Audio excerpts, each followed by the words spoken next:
अक्सर माँ से पूछती हूँ कि ऐसा क्यों होता है कुछ लोगों की जिंदगी में ना सिर्फ और सिर्फ देना ही लिखा होता है, ऐसा क्यों? Sometimes I end up asking this to mom, और माँ का हमेशा एक ही जवाब होता है कि ये सब लिखा होता है। कई लोग शायद सिर्फ और सिर्फ देने के लिए आए होते हैं, सेवा करना, दूसरों को मदद कर देना, ऑलवेज अ गिविंग एटीट्यूड। और बेचारे उनके लिए ना कोई नहीं सोचता।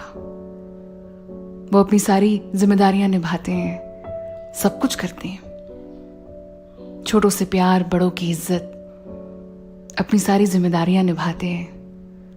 और वो कहते हैं ना, going by the book, rule book की तरह जो भी उनकी जिम्मेदारियां होती है सब कुछ निभाते हैं, सब कुछ सही करते हैं। और फिर भी कोई नोटिस नहीं करता, फिर भी किसी को ये एहसास ही नहीं होता कि ये इंसान स्पेशल है। वो ऐसा है ना कि अलग अलग किरदार होते हैं। कोई फिल्म देखेंगे ना आप, तो उसमें बहुत सारे किरदार होते हैं। फिल्म में सिर्फ हीरो या हीरोइन नहीं होते, सपोर्टिंग एक्टर, विलन, है ना?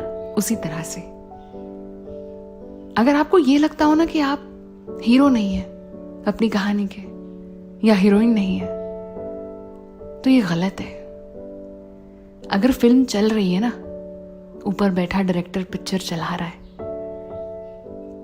तो कहीं ना कहीं हम सारे किरदार निभा रहे हैं। किसी की कहानी में हम शायद विलन हैं, अखरते हैं उन्हें। हो सकता है किसी की कहानी में हम सपोर्टिंग एक्टर हैं।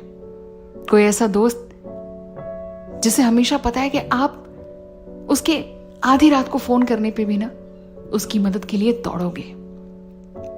उसी तरह से अपनी खुद की कहानी में ना आप हीरो हैं या हीरोइन, अपनी कहानी के तो आप मेन कैरेक्टर हैं। आपको शायद ये लग सकता है कि यार हमेशा ना एकता बस देते रहना और दूसरों के लिए करते रहना, यही मेरी जिंदगी हो गई है। लेकिन एक सच बात बोलूं, कहानी के अलग अलग किरदार हैं और हम बहुत सारे किरदार निभा रहे हैं, लेकिन मेन कैरेक्टर आप हैं। और जब तक सब कुछ सही नहीं हो जाता ना, ये कहानी खत्म नहीं होने वाली, ये चलेगी।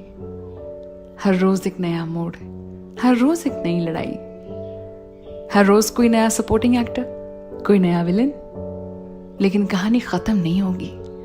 इसीलिए आप भी चलते रहिए और अपना ख्याल रखिए।